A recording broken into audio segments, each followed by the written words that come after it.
yucky stuff taken out of your leg. You're having a conversation about Minoan art. Oh, I don't know that much. I just know enough to be dangerous.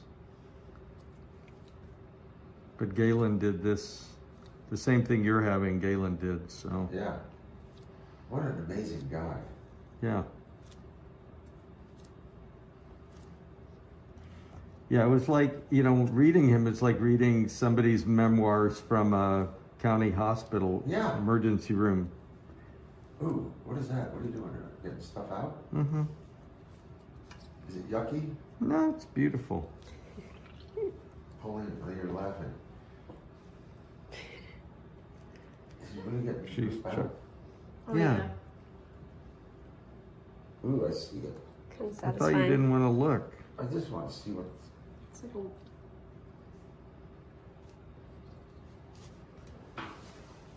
Lay back, don't get it. Yuck! Could I have a little saline in here?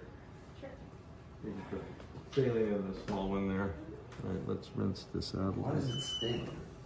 Well, because you're feeling it now. Oh, is that it? It was so tense before.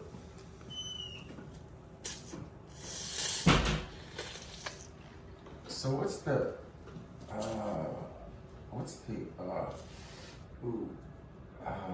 okay. Right, Dr. Peter Weller here. Actor, writer, director, musician, and a credit to my whatever, but this was a wound from a skiing accident in Zermatt. Let me just drop that. Not Big Bear, not Mammoth, not one of these white bread American places, but Zermatt, where there are no cars. Anyway, I did a yard sale wipeout on a slope I shouldn't have been on. One ski went into the other. I didn't even know it. I skied the rest of the day. I could not take off my pants. I took the ski pants off. And this thing was about as big as a baseball with all kinds of blood stuffed and ugly and black and blue all the way down to the toes, which remains so. I immediately went to an emergency ward in Zurich. They did a sonograph and so forth. I did not have any blood clotting and I did not have any problems with the muscle. However, that thing was swelling and she said at some point it's got to be lanced. I went to Venice for 10 days, was isolated with COVID, and they looked at it there too and they said it's got to be lanced, but there was no tissue injury or blood clotting at the same time. Came back here, it was still throbbing, and everyone of worth said, you got to call Joel Aronowitz, got to call Joel Aronowitz, got to call Joel Aronowitz. I finally called Joel Aronowitz, and it was like trying to get into a 3-star Michelin restaurant.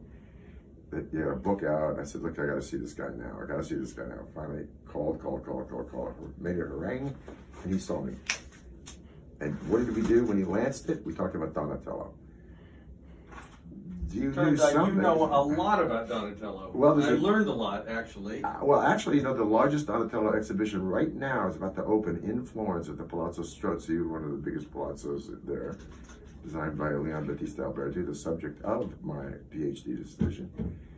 And it's all the Donatello statues known in one place, along with... Please post a picture of the Donatello statue with this video so that everybody knows what we're talking about, because the Donatello is very distinctive. I'm sure everyone the Donatello, the infamous Donatello is the Donatello of David, what we call David, with a hat, and he's a nude boy, maybe the biblical David. The biblical David.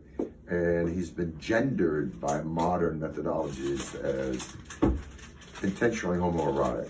I presented a paper that got published that said that is not necessarily the case, because you presented a paper to the experts. To the experts, to the Renaissance Society of America in Venice, that's saying that and I just want to point out that Peter is actually not, in this context, is a historian with a PhD in this field, and so you're not just making this... A guy in a diner, I'm not So I presented this thing, and then it got published in Articles in Historia. I said, essentially, a couple of scholars said, if you look at this with a 20th century or 21st century aesthetic, it's going to look camp, and it's going to look homoerotic, and it's going to look like Mardi Gras dress up to you. But if you look at it in the context of when he sculpted it, which is up on a pedestal 6 feet high, you could, by the same token, gender it as overly adolescent, masculine, macho pose. So there's many different poses that we now take for granted